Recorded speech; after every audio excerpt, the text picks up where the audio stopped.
Hello বন্ধুরা, নতুন আরেকটি ভিডিওতে তোমাদের সবাইকে স্বাগত। আজকে আমি চ্যাপা মাছ, শিং মাছ দিয়ে টমেটো দিয়ে ভুনা করব। তার জন্য আমি চ্যাপা মাছ এবং শিং মাছগুলো আগের থেকে কেটে ধুয়ে লবণ হলুদ দিয়ে ম্যারিনেট করে রেখেছিলাম। এখন ভেজে নিলাম ফ্রাই প্যানে। যেহেতু চ্যাপা মাছটা সামুদ্রিক মাছ, তাই একটু নরম প্রকৃতির মাছ, একটু বেশি সময় নিয়ে ভেজে নিতে হবে। তো ভেজে নিলাম। এরপর ফ্রাই প্যান বসিয়ে দিলাম। ফ্রাই প্যান বসিয়ে দিয়ে দিলাম পেঁয়াজ কুচি, কাঁচামরিচ কুচি, সয়াবিন তেল। এরপর দিয়ে দিলাম স্লাইড করে রাখা টমেটো দিয়ে একটু ভেজে নিলাম।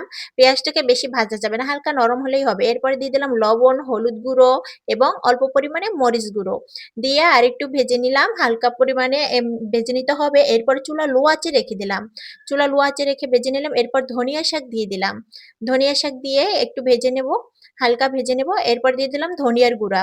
এরপরে ভেজে রাখা চ্যাপা মাছ আর শিং মাছগুলি দিয়ে দিলাম, দিয়ে অল্প পরিমাণে জল দিয়ে একদম মশলার সাথে মিশিয়ে নিলাম নাড়িয়ে চাড়িয়ে।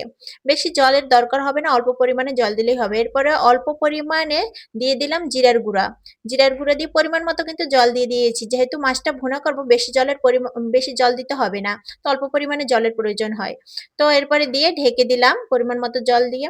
তো হ্যালো বন্ধুরা, আশা করি তোমরা সবাই ভালো আছো। আমি তোমাদের দোয়া এবং আশীর্বাদে খুব খুব ভালো আছি। আমার ভিডিওগুলি তোমাদের কাছে ভালো লাগলে অবশ্যই আমার চ্যানেলটা সাবস্ক্রাইব করে দেবে। আর আমার নেক্সট ভিডিওর জন্য সবাই অপেক্ষা করবে। সবাই সুস্থ থাকবে, ভালো থাকবে।